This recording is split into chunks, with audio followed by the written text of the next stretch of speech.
Hey YouTube, just thought I would make a quick video about the model I just completed. It's the Tamiya Panzer Kampfwagon 4 AusfD. Anyway, this is the first model that I've built in about 36 years. Sorry, I'm holding my camera and rotating. As you can see, I had a little bit of trouble with the build. I dropped it a couple of times.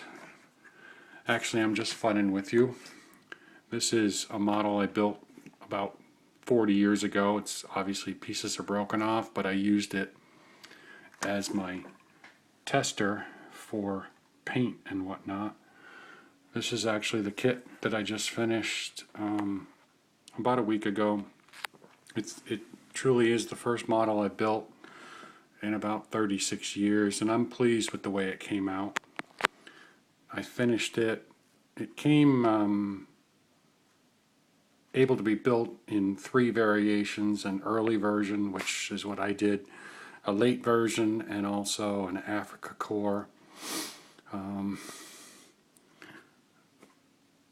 don't know what to say about it really. I just figured I'd let you people look at it. I tried to take my time, get some attention to detail with the tools and the tracks and whatnot. It's amazing all the things that are available now as far as paints and whatnot, and things that'll help you with your detailing. I used Tamiya paints for all the major colors. When it came to detailing, I used a combination of AK washes. This was the overall wash that I used for the whole model. And for the muffler that you're looking at right now, I used the AK Light Rust wash. I actually am really amazed the way it came out.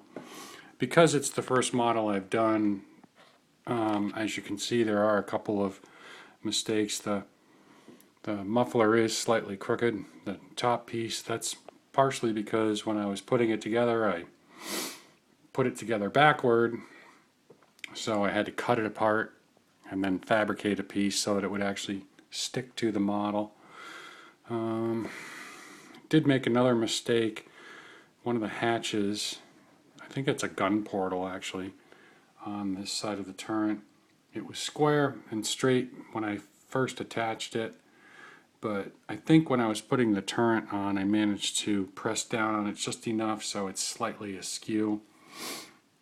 As far as the overall wash, it is uneven, but when I look at it, the model, and then I look at the box, it does mirror the box. I don't know if it comes through on this, but I guess my thinking is it's basically what it would look like if it had gotten really dirty and then been subjected to rain, because it's not like in combat these guys had time to wash these things. When it comes to the decals, actually, this white cross is the first decal I applied to the model, and I found out the hard way that if you're going to use these decal liquids, you really have to know what you're doing. I followed the instructions, but as soon as the decal hit the tank, it stuck so hard I was unable to move it around. So it's, as you can see, it's a little bit too high up. So I had to use my X-Acto blade and kind of trim a tiny bit off. It annoyed the hell out of me, but I pressed on, put the number on it.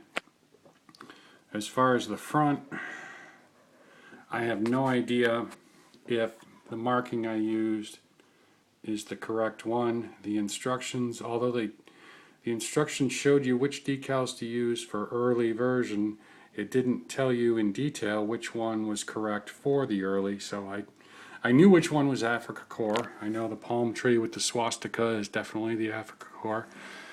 So anyway,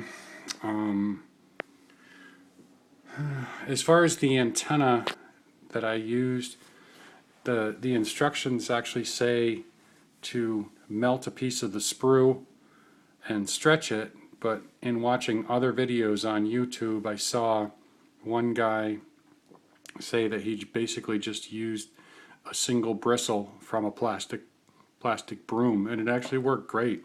I had to trim just a tiny bit off at the base so it would fit to the base. It's meant to fold down, but I'm actually very pleased with the way it came out. It may be a little bit too thick, it may not be to scale, but I'm not going to worry about that.